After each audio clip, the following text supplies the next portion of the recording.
YouTube, what up? Right now we got Boruto's new power, Boruto versus Mitsuki, Boruto 2 Blue Vortex Chapter 6 review, man. Shout out to Naruto Explain. I've been listening to him for about a good year now, and I'm just really just finna start. You know, this my other new channel I'm about to do is it's gonna be called Groundhard Anime, and that's gonna be my first video I post on it. So it's not gonna get any views, but of course I still gotta get out a good video. But yeah, this off Naruto Explain, so shout out to that, man. And yeah, this channel is just gonna be my favorite, Boruto slash Naruto content, man. I got into Naruto very, very late in my life. Well, I would say very late in my life, so I'm still young as fuck, I'm 24, but I got into Naruto like when I was 22. And I watched the first part on Netflix, and then all of a sudden I got hooked. And then I watched Naruto Shippuden, and I'm like, damn, that's it. And then I started watching Boruto Next Generation. And the next thing, I'm like, I really watched that shit because, I just wanted to watch Sasuke. Sasuke is my favorite character. I just wanted to see him grown. And then, with Boruto time skip, that nigga hard as fuck. You know what I'm saying? I like Kawaki. You know what I'm saying? I fuck with Boruto time skip. That shit gonna be hard as fuck whenever they do animate that shit. That shit gonna be a long time from now, so I ain't finna, you know what I mean? But we're gonna go ahead and get straight into it, man. If y'all like the video, man, like the video. Y'all want me to continue to do the anime reviews and react to these channels and shit like that and make my own independent, faceless YouTube videos when it comes to Boruto slash Naruto, man. Y'all like the video, man, for sure, for sure. Let's get it, man, for real. I be listening to all this shit anyways, and I be having my own little takes in my head, so I might as well record it. That's how my thought process is. What's going on, everybody? It's your boy Naruto Explain here, bringing you guys another. Let's get into the chapter review in of itself. So we open up this part of the story with Shikamaru meeting with these old ass niggas, man. These old ass niggas, man. Man, I can't stand these motherfuckers, man. Her eyes is shut. She's blind. But nah, you know what I'm saying? I don't like these motherfuckers, man. I never did, even though, you gotta have a reasonable person, or you gotta have wisdom on your side, but I just do not like these guys, man. Now at this point in the story are 91 years old, and they let it be known right away that Boruto coming back to Konoha changes nothing, even if he was the one who saved the village from Kode's attack. That was probably the coldest intro, you know what I'm saying, ever. Hokage and attempting to murder the son of the 7th Hokage, Kawaki Uzumaki. They lay it on pretty thick when they start. And I want to go ahead and say this too, like ever since Boruto came out and the time skip going like crazy, probably the strongest shinobi ever at this point. And he's only in base form. Now all of a sudden everybody trying to reflect on the Naruto's time skip and be like, yeah, that nigga wasn't shit. He came back, what, a bigger Rasengan? Nigga ain't do shit. He ain't shit. His arsenal, his old arsenal, all he got is a Rasengan and a Rasen Shuriken. He ain't got shit. You know what I'm saying? He ain't. That's why I like Boruto. That's why I like Sasuke more, because he has more of an arsenal. He has different things he can go to. Y'all was not saying that shit a couple years ago, my nigga. Y'all was not saying that shit. Man, y'all, so y'all don't even be fucking with Sasuke like that. Y'all be calling him emo and shit. Y'all don't even be, but now all of a sudden, now that Boruto, is heavily influenced by Sasuke and he fights like him, now all of a sudden, y'all talking about Naruto's skill set things. That shit just be crazy, man. Y'all just be dick hopping. Grilling Shikamaru, telling him that they can't sit by and do nothing because this is something that is bigger than the Hidden Leaf Village. This is the entire will of the whole Land of Fire, with the feudal lord being extremely pissed off over what's happened, and it makes a lot of sense. With the world thinking that Naruto is dead, this is more than just the death of a run-of-the-mill Hokage. Naruto represents something much larger than that. He represents hope itself. He saved the world from Kaguya, Toneri, Momoshiki, and Ishiki during the legend. Fourth Ninja War. His bright gold KCM cloak was the light that pushed away the darkness of so many shinobi. He was the glue that kept the 5 nations together during the 16 years of unprecedented peace on this continent. The Land of Fire's feudal lord, Madoka Ikkyo, as we saw in the Boruto Mujina Bandits arc, he considers Naruto a close personal friend. Not bringing his killer to justice, it isn't an option, and when Shikamaru tries to back out of the conversation, he's hit with another dose of reality, which is that the 3 years he requested before before officially becoming Hokage, those 3 years are now up. One thing that's been glaring obvious is that Shikamaru's face hasn't been covered on the Hokage monument now, and he hasn't officially taken the title Hokage yet, despite wielding. But that's also like his Hokage. character, you know what I'm Basically, doing saying? what Kakashi did in Kakashi Hiden, Lightning in the Frozen Sky, where Kakashi made decisions as Hokage, but he hadn't officially taken the title from Tsunade by having his ceremony. Much like we saw Tsunade do in Naruto Part 1, the elders, they tell Shikamaru that the She do got an eye open. Well. Let me cut this shit down a little bit. Down the road, saying that he'll report back to them later, and that's in character for him. It's actually very in character. Shikamaru was someone who multiple people said in Naruto's manga had the potential to be Hokage, from Tamari to Asuma, but Asuma in particular said that Shikamaru would never seek out the position due to how much work it required. We're seeing some of that hesitancy now with Shikamaru, albeit it's for different reasons than what Asuma predicted, and when Shikamaru is smoking to calm his nerves, we see Ino show up at the Hokage office with the old ninja mission records, and we get our first sign that Shikamaru has been thinking over Amato's words in the last chapter very carefully, and it's beginning to bother him. Amato realized that all their memories were altered, and he kept it quiet. Now Shikamaru is finally looking at the mission records and applying that same logic that Amato used, which is that regardless as to what his memories are telling him, the evidence in front of him is telling him otherwise. And Shikamaru says it himself. But I also don't really like how, I'm glad that Shikamaru is coming. I like how Shikamaru is coming to his senses now as far as him knowing that his mind is being altered. But, Shikamaru's been praised on his intellect ever since the beginning of Part 1. So him knowing that his mind has been altered just because Amato says something, that's kind of like, damn, like, I know Amato is a genius. So is Shikamaru, though. You know what I'm saying? So I kind of want him to figure it out for himself without Amato even having anything to do with it.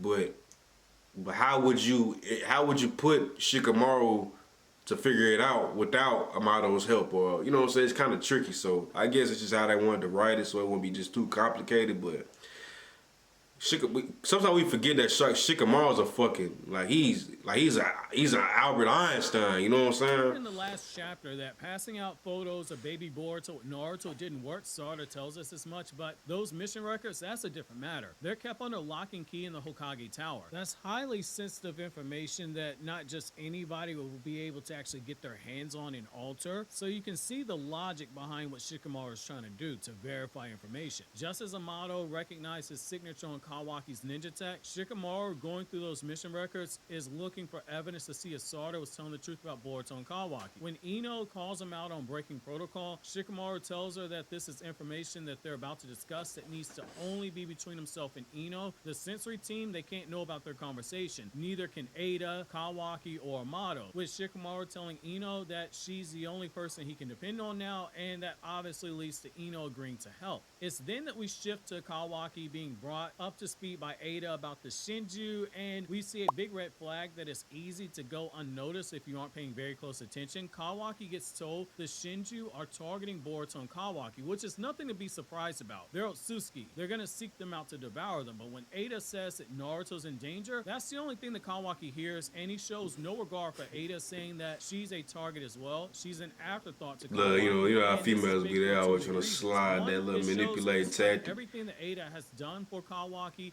to try to win his love and affection, Kawaki still views her as a tool. She's a human GPS monitor or a surveillance camera and nothing else. She's a very distant. So I wonder if she's gonna end up betraying. I mean, probably so, man. I don't know though. At this point, Ada's but I wouldn't be surprised if she would. I wouldn't be surprised at all if she ended up betraying the nigga. No sneaky link could ever hope to be. And the hurt. Because as delusional as females be, eventually, you keep fucking up, you keep fucking up. Eventually gonna get on down. It don't matter what the fuck. It don't matter what you do. Was cast and Damon thought that Kawaki was doing something to Ada. He directly says that he'll make him pay, and Kawaki vows to kill Damon if they ever cross blows again. And being the little troll that he is, Damon blows up the whole situation, purposely trying to push Kawaki's buttons. He tells Kawaki what happens when the Shinju, they just come to Konoha randomly, and they start looking for Naruto and asking questions about a dead man. He people are gonna start figuring out that you're lying. And when that happens, what are you gonna do? Damon says, hey, I don't particularly care. And you can tell from the moment that he says that Kawaki's Look at that little nigga, man. That nigga like a brat, bro. And his obsession with Naruto. They could have had Damien grow or something, my nigga. Like, this nigga like a bitch. I ain't gonna Damon lie. pretty much finds it hilarious about what will happen to Kawaki when the truth comes out. And Ada, seeing that Damon is beginning to piss Kawaki off.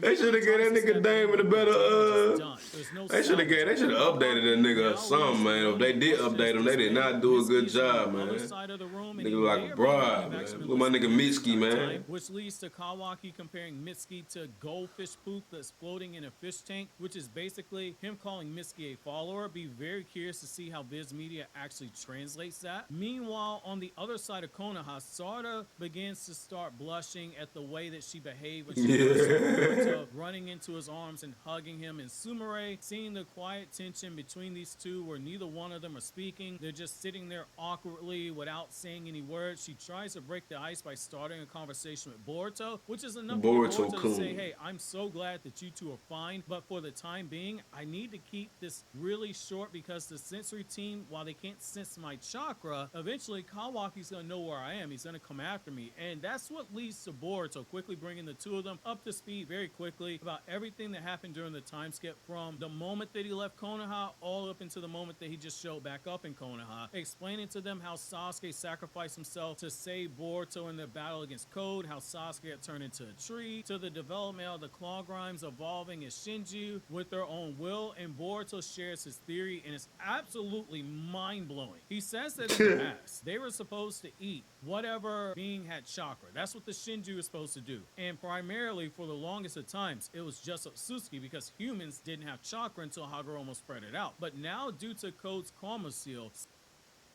Why so serious?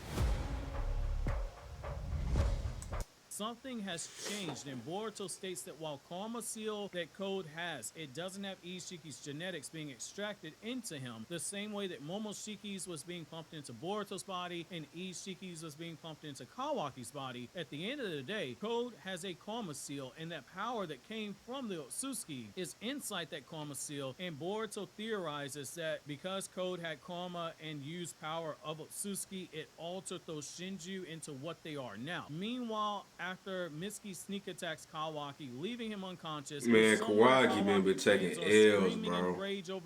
But all he needs is a fight, bro. Everybody kind of overreacted, and I don't like how they doing Kawaki so far. I thought they would have came on a little bit stronger, but he would have came off as a little stronger than what he is right now, what he been showing on the panels and shit like that. But all he needs is a fight. All he needs is a serious fight, and motherfuckers is gonna quickly, you know what I'm saying, be like, yeah, he's a problem, so I ain't worried about it. Albeit it's an off-guard feat, I wouldn't put too much stock into it. He quickly calls for Shikamaru, asking him to have Ada verify Boruto's location for him, saying that he thinks Boruto's in the southwest just based off of Kawaki's prior actions, and he says that he is the best choice to be sent to deal with Boruto, telling Shikamaru that if Kawaki were to go confront Boruto, Boruto just sense him coming and run away. But Mitsuki, on the other hand, he can suppress his chakra, and that he can get the drop on Boruto, which logically speaking, it makes a lot of sense. But now that we know that Shikamaru realizes his memory's been altered, he's in a real bind, and he has to trust that Mitsuki can't actually take down Boruto because Shikamaru needs Boruto to stay alive long enough for him to verify the truth. So in order to hedge his bets, while Mitsuki is racing towards Boruto, Shikamaru has Ino connect him directly to Boruto via the Yamanaka clan's hidden jutsu, and he tells him to not make any signs that they're being connected, which speaks volumes to how cautious Shikamaru is being right now because he won't even let Sarda and Sumire know the truth, despite the fact that he had previously been working with them. And you know how stressful that gotta be? You know what I'm saying? Like you purposely, I don't know if he said it already, but he's gonna have to purposely act like he's pursuing Boruto. But in the meantime, you are trying to work with Boruto, and then you can't tell the people that initially told you that Boruto wasn't the bad guy in the first place, which I believe eventually he's gonna let them in. But for right now, he's trying to keep keeping everything close to him, which, you know, that's the logical thing to do right now. put them on a plane to take down Ada. And Boruto calls Shikamaru out on breaking standard operating procedures, saying that, hey, you're a Should've poured me Hokage some right now, coffee, so man. how can I trust you? I am a wanted criminal in Konoha. How do I know you're not setting me up? And just when Shikamaru gives Boruto some goodwill faith, saying, hey, someone's coming after you, Mitsuki's snakes, they wrap around Boruto, and we see some of the fruits of Boruto's training with Sasuke begin to kick in. In the last chapter, we got told by Sasuke that Boruto had mastered every jutsu and fighting style that Sasuke could teach him, and it's here in this Mitsuki versus Boruto scuffle that we see some of the similarities in their fighting styles. Boruto, for instance, throws his sword into the air and teleports to the flying Raijin marker on his sword, similar to how Sasuke nigga cold as made fuck. Teijikara. Classic example being how Sasuke, when trapped in Momoshiki's chakra chains, was able to teleport himself out of the way in episode 65 of Boruto Naruto Next Generation. So when Boruto lands on the ground and he faces Sage Mode Mitsuki, Boruto knows right away that he's going to be in for a rough fight as Mitsuki starts to fight from a distance by shooting off those Look at the aura. Boruto, despite Sakura screaming for him to stop. However, Boruto, being the quick analytical thinker that he is, he runs purple lightning through his sword to cut them down and flies into the air to dodge Mitsuki's striking Shadow Snake Jutsu. After Boruto surveys the area to make sure that Mitsuki came alone, he tells Sarada he's going to find a way to turn everyone back to normal, and he flies away from Konoha, but not before promising to return back to the village at a later point in time. And in case you're wondering how Boruto learned the purple lightning, I discussed that in my Purple Lightning Explained video, and I specifically said that Kakashi taught Boruto the jutsu. That's something we find out in the Boruto character files, that Boruto had learned the jutsu itself. While Boruto uses his Otsutsuki powers to fly away, doing the very thing that Amato told us in Boruto Naruto Next Generations when he and Ada came to Konoha, and Amato told Shikamaru that Boruto and Kawaki would soon be flying and using Otsutsuki powers. While Boruto zips through the air, Shikamaru tells Boruto about the kill order on Boruto and that he can't publicly support Boruto, so they'll have to communicate using Ino from now on. And Shikamaru, for the first time, asked Boruto if he's actually... But now is, can we really trust, I mean, of course, logically, you know what I'm saying? Yeah, she was a part of Team 10, whatever, woo, woo, woo. Or was they Team 8? I think they were Team 10, but you know what I'm saying? But is Ino eventually going to be a rat and be like, yeah, you know, I don't know. She might end up being a rat, bro. I ain't gonna lie, cause you know, cause the thing that she was kind of questioning it, she was questioning Shikamaru in the first place. Like, it's really against the rules, or is that against the rules, or you know what I'm saying? That was a red flag for me all the way. So she might end up being a rat. Directly asking him, are you Uzumaki Boruto? And you can tell from Boruto's expression, that's a big jarring. And this is probably the first time in the last 3 years that Boruto's ever heard someone refer to him as Uzumaki Boruto. And Shikamaru reveals that after he heard Amato's conversation in the last chapter, when he thought everything over, all the irregularities that he saw now made perfect sense to him. The things that Sarada told us in chapter 1, like people saying, why is Naruto's son a cyborg? Why doesn't Naruto's son have Momoshiki's chakra inside of him? Everything makes sense to him now, and he needs Boruto to verify if Boruto and Kawaki's lives have been switched around in terms of everyone's memories. And this also, by extension, explains why Shikamaru didn't want Ada to know, because he's likely already suspected she had something to do with this, and she's been lying to him out of her loyalty to Kawaki. Shikamaru is putting the pieces together now, and we're seeing exactly what Ada told Sarada and Sumire in chapter 1 of Boruto 2 Blue Vortex. He stares down Mitsuki, stating that he'll have to be rough with Mitsuki, and we end the chapter off with a major cliffhanger as the two members of Team 7 are about to square off, and we're about to see just how strong Sage... Man, that shit's gonna be crazy, man. If y'all want me to leave my predictions for how the fight is gonna be, that's probably going to be for another video, but, you know, it's currently February the 6th right now, so we got 14 days until chapter 7 comes out, and I can't wait for that shit, man. I can't wait for, because, you know, Boruto been bodying everybody, you know what I'm saying? So this is going to be the most serious fight he's going to have to do. And I got a couple of ways I think the fight is going to go. I'm going to go ahead and say it. Fuck it. I think that while Mitsuki is going to be fighting with killing intent, Boruto's not. He's going to fuck him up. He's going to be beating his ass, but he's not going to try to kill him, you know what I'm saying? And Mitsuki's going to be like, man, this seems familiar. You know what I'm saying? Like, why are you not trying to kill me? You know what I'm saying? The fight might get interrupted by the Senju, but I don't think that's the best way to go about it, because then I feel like the pacing is a little bit too fast. But we'll see. If y'all like the video, man, y'all like the video, comment, subscribe. I'm gonna fuck with y'all on the next one, man. If y'all want me to continue to do these anime reactions or create my own little independent anime, you know, content, like the video, man, straight up, and subscribe to my other ones. NB Growing Hard, NB Growing Hard TV, and NB Growing Hard 2 times. You know what I'm saying? I'm out of here. Y'all be smart out there.